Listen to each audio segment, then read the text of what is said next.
Hello jewelry making friends, my name is Joey Balestrieri. Welcome to my channel. I'm in a little different spot today for my try on video, and I hope you can hear me because mostly, if you can see, I have on two different earrings. Mostly I wanted to try on some of the earrings that I've made in the last couple of months because I've got kind of a cool way to make them using a head pin, and it becomes the ear wire. So this is like a ball head pin. Let me do it this way. And they sit so beautifully in your piercing. So I have a few different styles of that to show you, and a couple of necklaces and a couple of other things that I made. So I just wanted to pop in and say hello. So I decided to just sit here in my little corner where I work, where my work table is, and kind of show you a few things. So if you're new to my channel, if you're new to my channel, welcome. If you're returning, welcome back. I try to pop in every, couple weeks. I'm really bad about it. This is my least favorite part of my YouTube, is facing the camera. My jewelry and my YouTube channel are definitely my passion project. And I just love the community that is growing here, and I'm so grateful, but this is a little bit hard for me. But I'm getting better. And so today I said, I'm just gonna relax and sit and chat with everybody for a few minutes. So I have on two different earrings. This is one that I did with Dee Dee's Deluxe Check Bundle, and my hair is in the way, but this is one of those that the wire and the wire that's wrapping this bead has become the ear wire. And it is a really cool way to make earrings. And if you're using craft wire with the anti-tarnish coating, then I think, people with metal allergies would know. I don't have them, but I know I have a friend that has metal allergies, and she will paint fashion jewelry like with some kind of lacquer, and then she can wear it. So if you're using that, you might have success with this. And if not, you can always do like gold filled wire to do this. It's a little bit more expensive, but it's a really cool design. And let's see, that's the one I have. So you can see how nice it sits in your piercing. And I'm gonna show you a couple of other designs that I did this way. Here's the one I just was showing you. And so this is a ball head pin. Get in front of the camera. And the ball head pin holds the beads.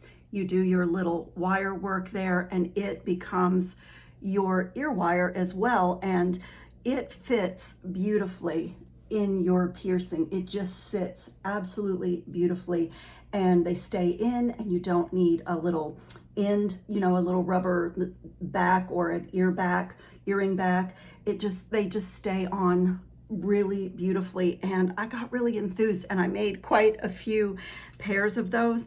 This one I did with the Potomac treasure box. And it is so cool because this was like a petal bead. And so you get this little swaying motion. This one is arranged a little differently. The ball head pin goes through a little check glass flower and through the petal bead. And then it becomes, see, if it has a little sway and a little movement. But after you've done your bead stack, that ball head pin becomes your ear wire. And so, again, it's so amazing how beautifully this little design sits in a piercing. I just love it. I really had fun and got really enthused about making these.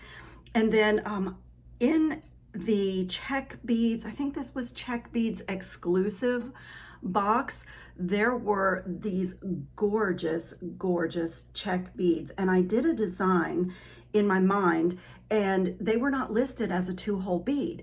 And then when I started to string my design on camera, I realized this is a 2-hole check glass bead.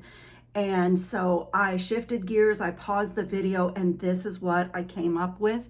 So look how cool that is with a 2-hole bead and the wires going up through that earring. It's just so cool. It's just literally a connecting project, but it makes such a beautiful, like flirty, fun earring that just lights up your face. So that was another pair that I really, it was, necessity was the mother of invention on that video, because I had unboxed and read the list and it didn't say that this was a 2-hole bead, and I hadn't noticed. And so this is what came out of that, and it's just a really cool, really cool way to make an earring. So if you missed these videos, I will put them in the description box of this video, so you can just tap and go right there and watch it if there's something here that you're interested in. The other thing that I did a video on were these lip gloss tubes that had a little lobster claw clasp. I have this one backwards, that you could clip on a crossbody bag, or a travel suitcase, a carry-on luggage, or a backpack. And I did them with lip gloss for kids maybe going back to school. And these are so fun. It's like a 5-minute project. You stack your beads and open and close jump rings, and this is done. So I loved it so much, but I'm not a big lip gloss wearer, so I wanted to do this with hand lotion, because that is something that I reach for all the time. So I went shopping for some of my favorite little mini hand lotions, and I did one for my bag, my tote bag, and one for my little carry-on suitcase that that I can add to my overnight bag when I travel and take my son to the hospital and things like that. And so I just took my favorite beads, like boho beads, my little tassels and pink crystals, and I did a couple of these for myself because I gave away all the lip gloss ones that I created. And so this video, the original video that I did with these, was done with a Jesse James beads mix, not a mix, I can't remember, I think it was their Sunshine USA, I think it was in that video, but I'll make sure that I list this below if you want to see how I did this and how I punched the hole in the hand lotion or lip gloss tubes. This was such a fun project, and so if you have gifts to make, this is amazing. But also if you do craft fairs or you sell, at like any kind of a booth, these, you can make them so quickly, feature a gorgeous bead. It's very minimal labor, and I think these would do really well. I mean, I just love this idea, and I just put like little lobster claw, like oversized lobster claws on them, so they can hook on to, a crossbody phone pouch or really anything. So I just wanted to show that because those were not in the original video. And then also, I always talk about the fact that I have a lot of cords and chains that are empty in my jewelry wardrobe, and I decided to grab them and show you. I have done a couple of pink leather ones. Here is a purple leather. Let me put these down and show you one at a time. And all I do is put a toggle, or let's see, I did a lobster claw clasp on this one. And there's a couple of different millimeters here. I have burgundy, I have like a antique copper, I have a shimmery pink, and I also have a turquoise leather. And I actually did this in a video, showed you how I put the ends on the leather, and I have this little wardrobe of leather cords. And then in one of my recent videos, I took the Jesse James Beads Magical Mystery Bead Box, and I did this beautiful pendant with this really loopy and busy little tassel fringe, and it's really secure. I ran the wire up the back after I did my little spiral, and I left it without any kind of a necklace because I plan to wear it. I just do this, put my cord, I make my bails on these pendants pretty large, and I've done quite a few. I have a whole wardrobe of pendants this way, and then I can string this on my leather, but I also have gold chains, I have copper chains, and then I can wear this like that. So let me just stand up and kind of, I was going to show you this other necklace that I did this month, but so it looks like that and on the leather, but I can also change this. Let me show you what I have here. I can also change it for one of my gold chains. So these are just e-coated anti-tarnish chains that I have put a little clasp on, and this was another pendant that I made in the last couple of weeks, and this was with the most beautiful collection of beads. This was from Dollar Bead Club, and these were from the Dollar Bead box this month, and it was just so stunning. So I created this pendant, but again, it's a pendant with a fairly large bail, and I can just take my chain and slip it right out. And then, whoops, wrong end. I have to do this one on the toggle end.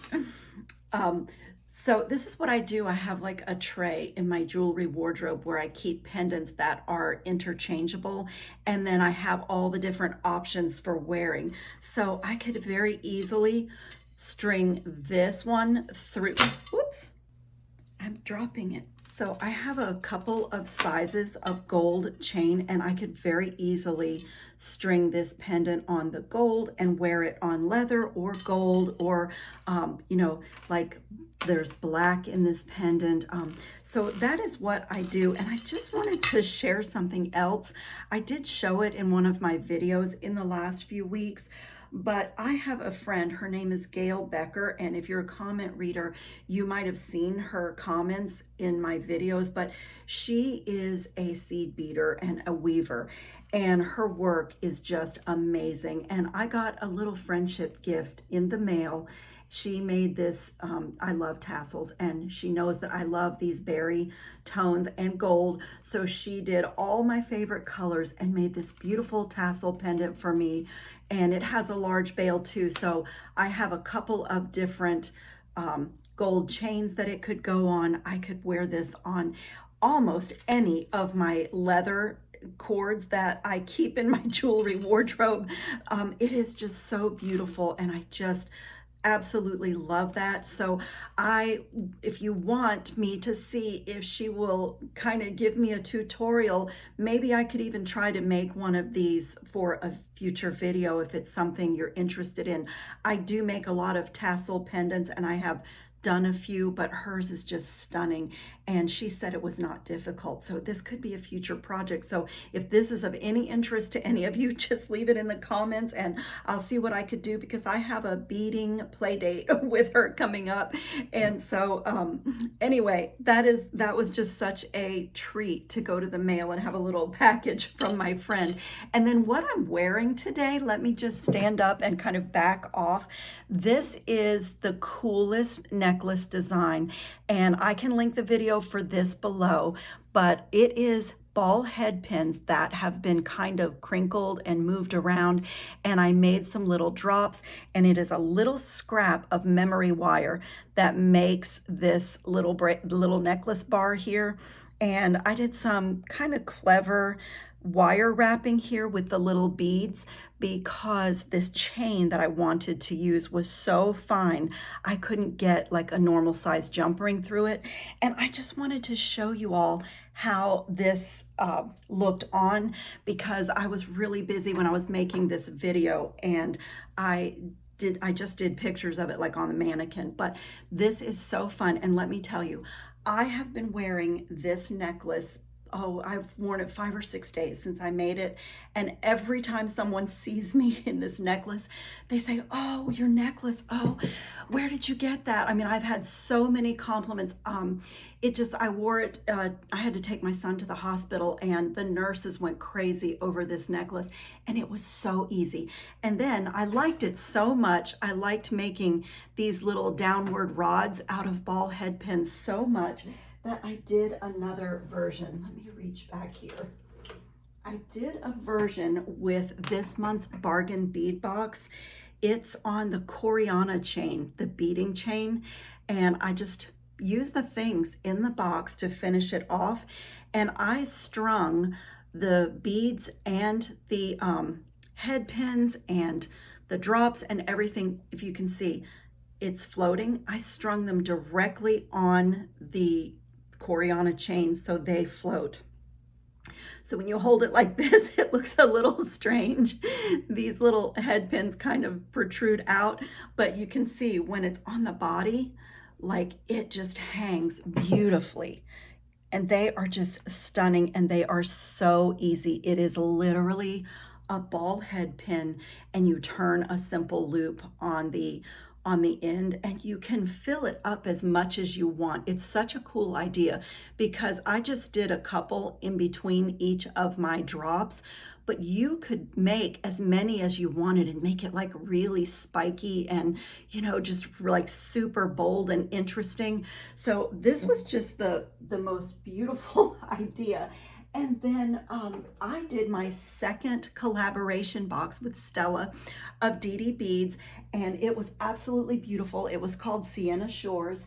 And so this was the necklace that I did. I did 3 different projects with it. I did a bracelet, earrings. I think I just did 1 pair of earrings.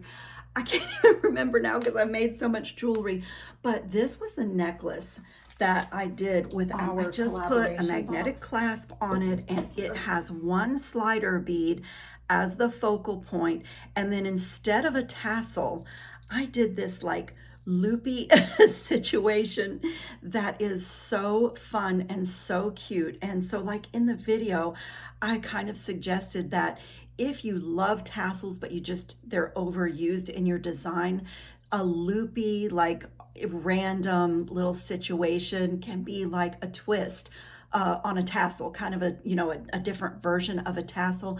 But if you're a person that just doesn't love tassels, I have a friend who just really doesn't like them, this can be a nice alternative when you need like a drop on a piece, is to just do some loops. The bead stringing material is exposed in this, and then I just added in some dangles and some drops. And actually, let me take this one off. I really, really enjoyed the project, and it's a little bit different. Let me stand up again and show you.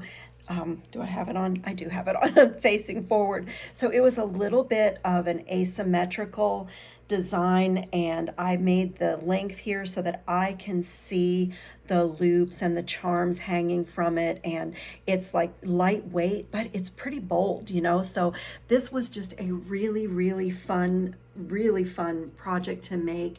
And if you did not get this box, I really think that you could easily get this look with substituting beads, because we had rondelles here, we had some coin beads. I did add in some little seashell charms of my own in the video, and it was seed beads. And you know, there wasn't a lot, there's not a lot here that would be too difficult to change out the beads and still, you know, use the design if you like it, but you were unable to get the box, because we did sell out pretty quickly on this box, happily, I'm happy to say. And we are working on our 3rd collaboration box. There's been some flooding and some things in Canada where Stella is, as well as we've ordered some brass from India, and she's having trouble getting that order because they have flooding. So you know, the weather, you can't control that. But anyway, this video, I can link it below. I was able to get, I know, a bracelet, at least 1 pair of earrings. I made so much jewelry, I can't remember what I made with this box. But so let's see. This video will be linked below. I have started to do some of the classes from the Jesse James Beads Summer Camp, and this ring was a Gem Hawks design, and this was my version. Her class was done with a silver wire that came in the summer camp supplies, and that is so cool, you guys. This was my first year doing the summer camp, and because of medical things going on with my son, I was not able to attend any of the classes live, but the little QR code is on your insert when you pay for your class and get your supplies, and all you have to do is scan that with your phone, and it takes you right into the StreamYard, it's uploaded for those who have those codes. And it was amazing because even though I missed the lives, I've been able to go on, and I've started the Meredith Roddy project, and they're there for you. So if you can't do everything at once, if time is of a factor, if you work, if you have health issues, those classes are yours once you do that summer camp. So that was it was just so much fun, and I'm still working my way through the classes. But let me know also in the comments if you would like to see my version of the Gem Hawks ring. She did like 4 classes, I think. There were 3 projects in one class, and then she did another separate one. But I did kind of my own version, and I added some things in. Because I loved her design, and I'm no Gem Hawks. I'm not as kind of graceful with my wire working as she is. I mean, she's so talented, but her instructions were great, and I was able to do a really nice version of her design. So if you want me to make a video on how I did my part, you can let me know in the comments. And so I am gonna try to be better about popping in to say hello.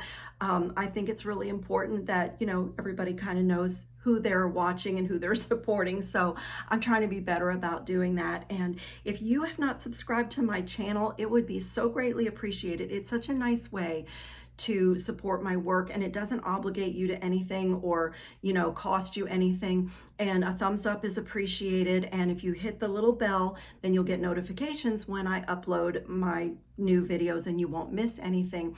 And also, every video that I make, don't forget to check my description box, because I always list my tools and my supplies.